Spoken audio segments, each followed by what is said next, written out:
Bonjour à toutes et à tous et bienvenue pour ce nouvel épisode de Le Bruit qui court. Alors de manière exceptionnelle, on a troqué le Parlement européen où on était la semaine dernière en session plénière pour l'Assemblée nationale, vous le reconnaissez peut-être, je vais vous dire pourquoi. D'abord un mot sur la plénière de la semaine dernière où on a mené une bataille sur la résolution sur les Pandora Papers, vous vous souvenez, ce grand scandale d'évasion fiscale. J'aurais plein d'anecdotes à vous raconter sur les négociations, mais j'en retiendrai que deux. Un, comment la droite a essayé de sauver ses petits copains, notamment a essayé de faire capoter tout le texte parce que dedans il y avait une mention de tous ceux qui avaient profité de ce scandale, donc tous les noms du ministre néerlandais au président chypriote en passant par Tony Blair ou Dominique Strauss-Kahn. Et puis deuxième anecdote, comment la droite et le Rassemblement national, ensemble, ont bloqué un amendement contre la liste de paradis fiscaux pour citer notamment les paradis fiscaux européens. On voit que la droite et l'extrême droite sont toujours là pour protéger les intérêts des riches. Et quand je parle de droite, j'inclus La République En Marche dedans, qui a aussi bloqué cet amendement, qui du coup, ensemble, sont toujours du côté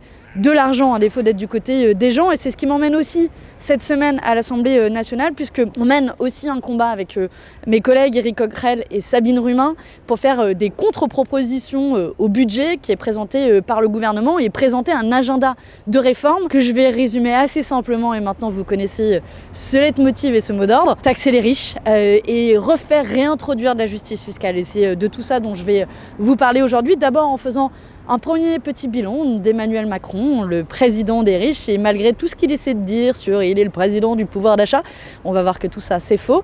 Et puis ensuite, je vais vous présenter nos contre-propositions pour de la justice fiscale, pour redistribuer les richesses, une question qui doit être au cœur, je pense, de cette campagne présidentielle, et ce alors qu'on voit les gilets jaunes refleurir sur les ronds-points, et ce alors que la question du pouvoir d'achat est dans toutes nos têtes et toutes les bouches au vu de l'augmentation du prix de l'essence, du prix de l'énergie. On va voir qu'on a des propositions face à ça. Allez, c'est parti, générique, Parlement européen, Assemblée nationale.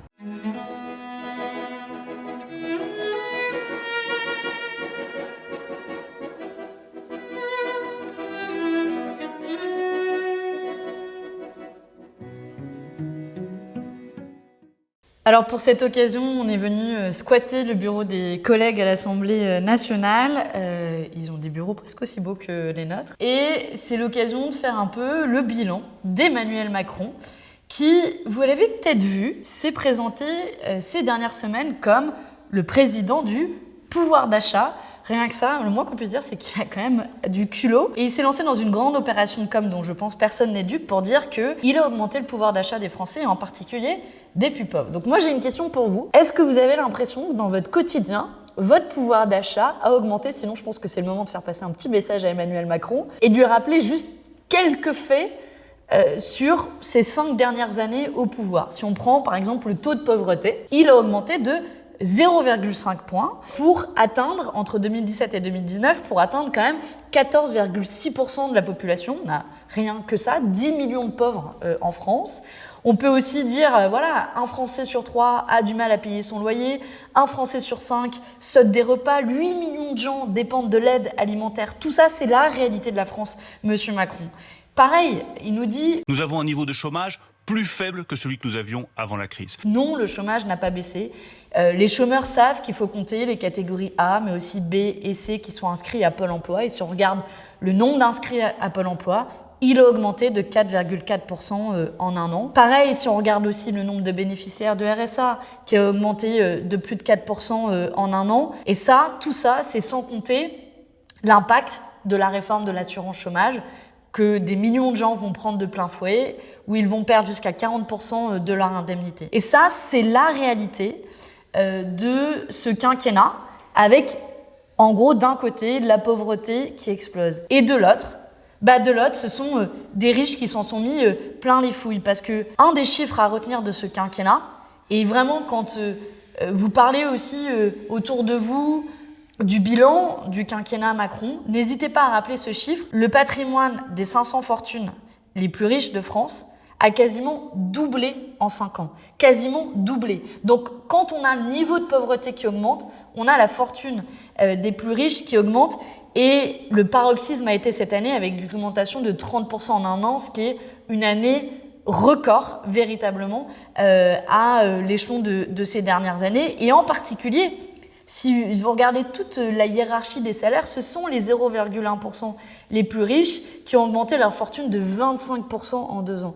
Imaginez-vous si votre SMIC ou si votre salaire avait augmenté aussi vite. Alors, le gouvernement, à grand renfort de graphiques, a essayé de nous faire croire que le pouvoir d'achat non seulement avait augmenté, mais qu'en plus c'était grâce à leurs formidables réformes. Alors là, on a tous les macronistes qui nous ressortent un formidable graphique, vous avez peut-être vu tourner en boucle, notamment sur Twitter, pour nous expliquer à quel point vraiment Macron, il avait fait des cadeaux, en particulier aux plus pauvres, et que c'était le président du pouvoir d'achat.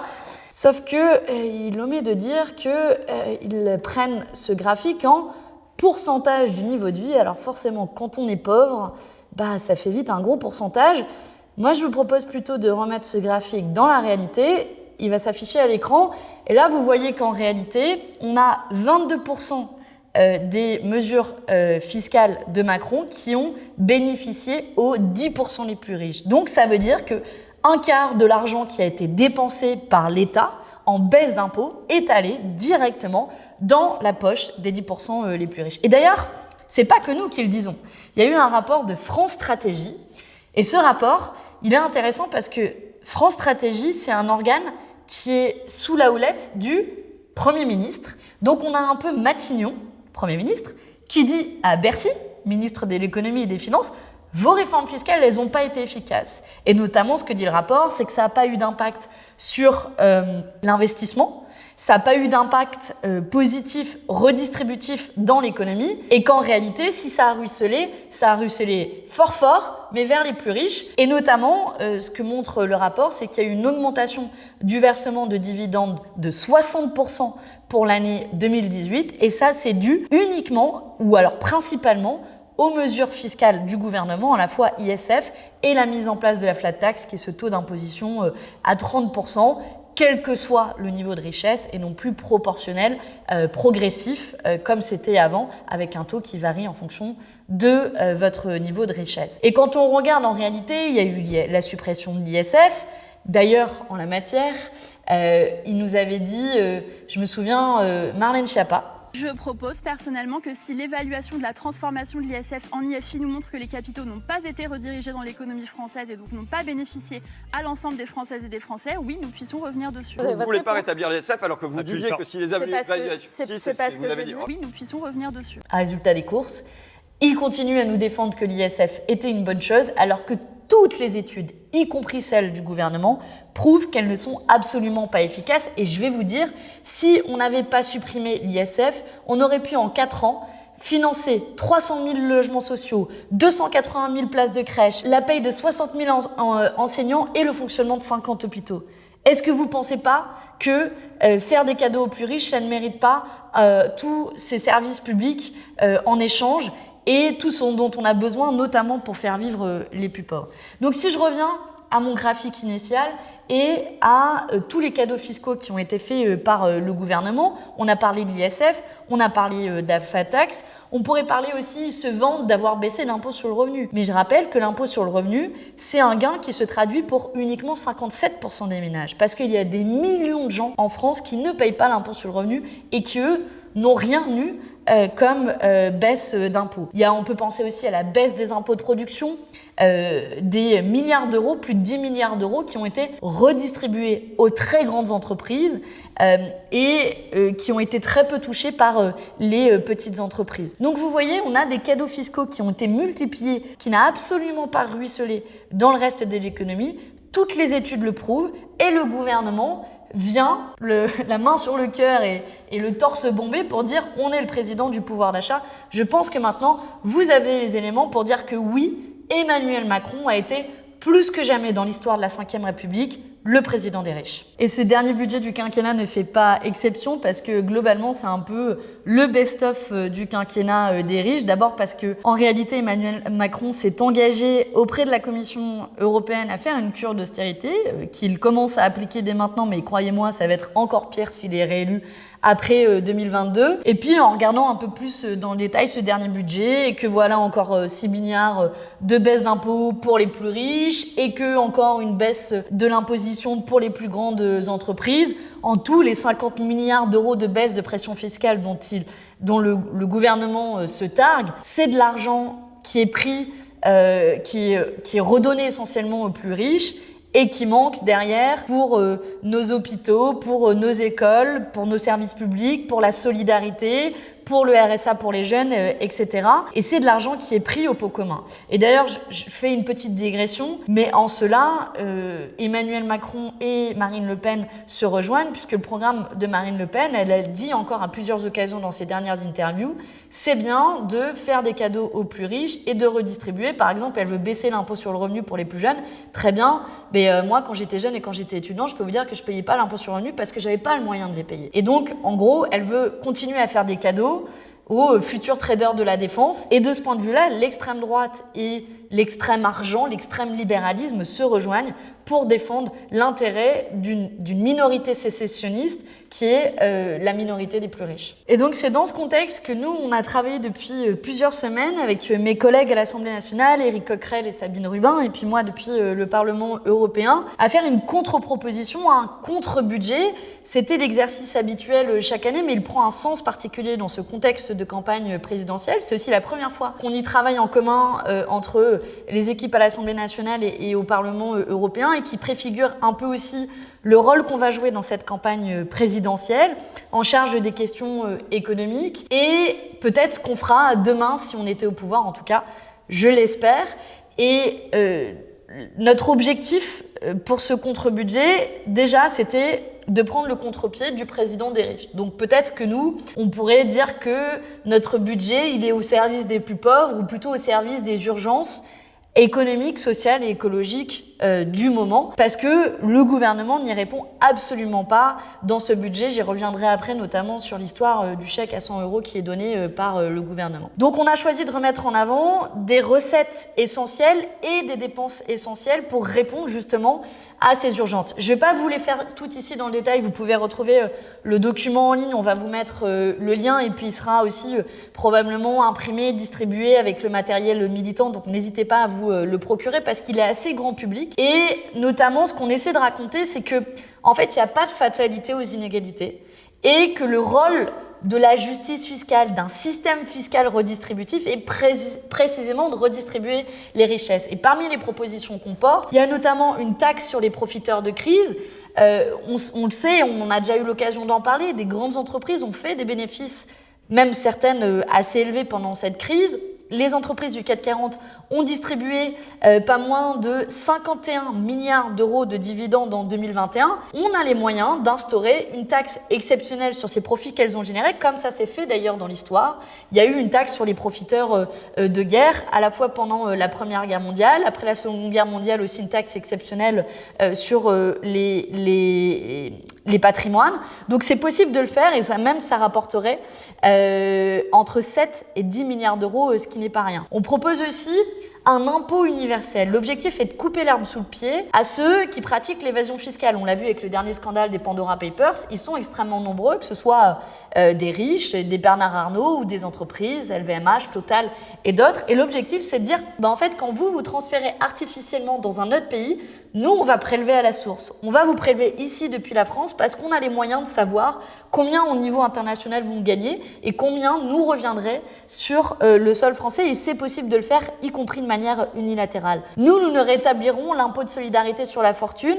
Et d'ailleurs, on en ferait un impôt beaucoup plus progressif parce qu'en réalité, il s'attaquait qu'à une infime partie de la richesse des immenses fortunes et assez peu finalement des gens comme Bernard Arnault. Et donc nous récupérions 10 milliards d'euros de cette manière-là. Dans les propositions qu'on porte aussi, il y a, vous le savez, la progressivité de l'impôt sur le revenu, les 14 tranches d'impôt sur le revenu, qui fait que ce serait un impôt plus juste.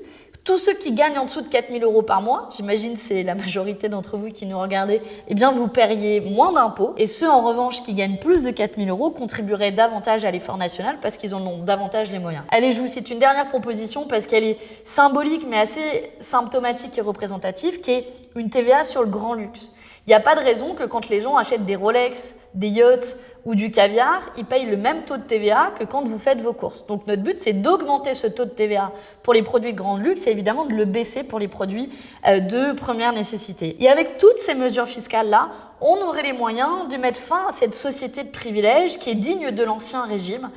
Vous savez, la révolution de 1789, elle est née d'une révolte du tiers-État contre la noblesse parce que le tiers-État en avait marre de payer la dîme, de payer pour la noblesse. Eh bien, je pense qu'on est dans une situation un peu similaire et que l'objectif de cette campagne présidentielle et des propositions qu'on va porter est aussi de mettre fin à cette société de privilèges et de retrouver de la justice fiscale, à la fois parce que ça permet de redistribuer les richesses entre les plus riches et les plus pauvres quand vous avez des impôts justes, mais aussi parce que ça nous donne les moyens de financer des mesures d'urgence sociale et écologique qui est le deuxième volet de ce qu'on va présenter.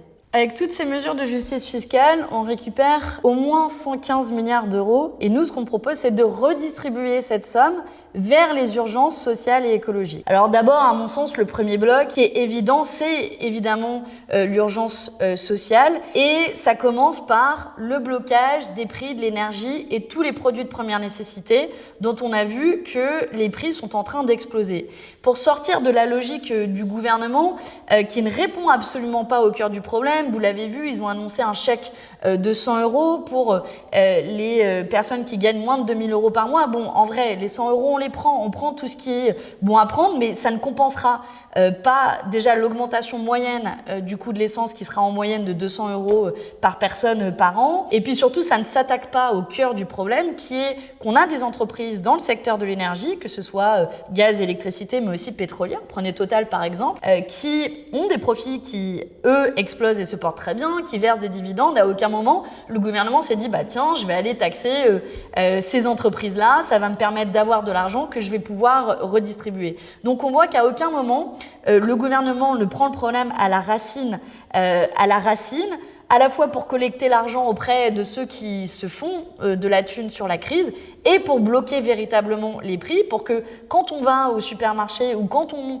va faire son plein d'essence, concrètement, ça coûte moins cher plutôt que d'essayer de trouver une vague compensation. Ça, c'est une mesure immédiate et qui, je crois, plus que d'actualité au vu du débat et de ce fameux chèque de 100 balles et un mars, mais qui ne répondra pas sur le long terme. C'est pareil d'ailleurs pour le blocage du prix du gaz et de l'électricité qu'ils ont bloqué une fois que ça avait augmenté. La deuxième priorité en matière sociale, pour répondre aussi à l'augmentation des prix, c'est tout simplement d'augmenter les salaires. Si on augmente ce que vous avez sur votre compte en banque, vous pouvez faire face un peu plus facilement à l'augmentation des prix. C'est pour ça que nous, on défend un SMIC à 1 400 € net, qui est le minimum du minimum pour que tout le monde puisse vivre décemment. Dans les propositions qu'on porte et qui paraissent aussi évidentes, c'est abroger la réforme de l'assurance chômage, j'en ai parlé juste avant, et une pensée aussi particulière pour les jeunes avec le RSA pour les jeunes. On est un des seuls pays en Europe qui abandonne sa jeunesse en leur donnant aucun moyen de subsistance et ça fait partie des choses que l'on peut tout à fait financer avec ce qu'on a dégagé avec nos mesures de justice fiscale. Deuxième priorité, je la résumerai en arrêter le féministe washing. D'une part, pour lutter contre les violences faites aux femmes, il faut 1 milliard d'euros. Toutes les associations le disent et on est extrêmement loin du compte. Et on va de drame en drame, de semaine en semaine avec les féminicides qui se multiplient. Et c'est toute la chaîne d'assistance dont on a besoin de revoir pour accompagner la lutte contre les violences faites aux femmes. Mais si on veut parler aussi d'arrêter le féministe washing, ça passe par revaloriser les métiers à forte prédominance féminine. Je ne sais pas si vous avez vu d'ailleurs le dernier film de mon collègue François Ruffin, Debout les femmes.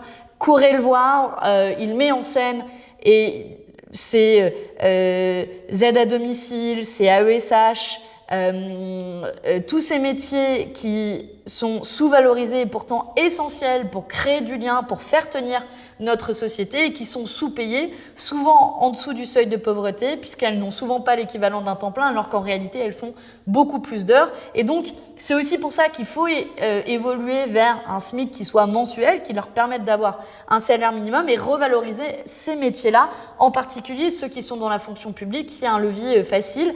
On a beaucoup travaillé avec une économiste qui s'appelle Rachel Silvera là-dessus et qui fait des propositions intéressantes pour réévaluer les critères de rémunération de ces métiers-là.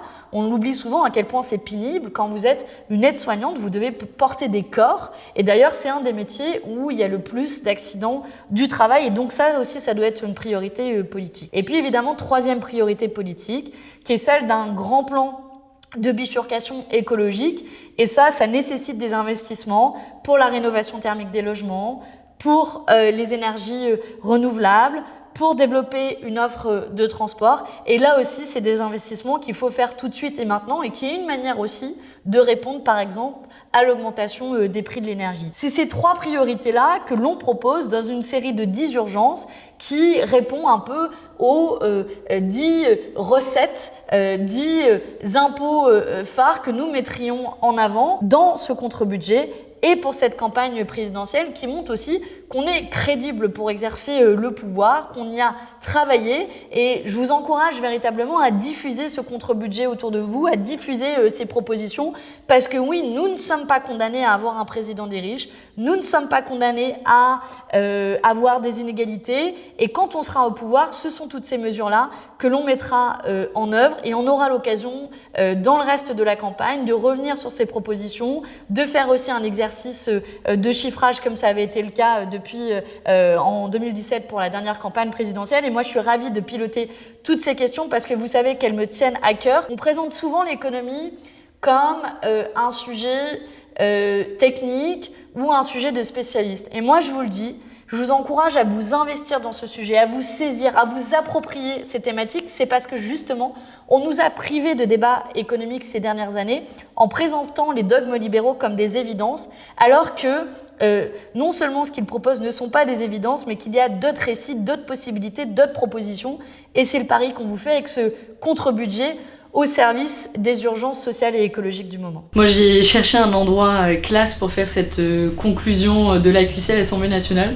Puis finalement, je suis tombée sur la cuisine du groupe. Je me suis dit que c'était tout aussi sympa et que c'était en fait, il y avait, voilà, c'est un peu plus de vie. Et je dois dire qu'elle est pas trop mal rangée, les députés à l'Assemblée nationale. Clairement, il y a un peu d'ordre, il y a même un petit mot qui dit même si t'es insoumis, tu dois ranger la cuisine. Donc voilà, sachez que si on prend le pouvoir, la cuisine dans les ministères sera parfaitement clean et organisée. Merci à vous toutes et vous tous d'avoir suivi cette AQC un peu spéciale depuis l'Assemblée nationale. N'hésitez pas à le partager autour de vous, à partager nos propositions pour faire face aux urgences économiques et sociales de notre contre-budget qui prend le contre-pied du président des riches. N'hésitez pas à mettre des petits pouces bleus si vous avez bien aimé la vidéo et puis à vous abonner à la page YouTube si c'est la première fois que vous passez par là.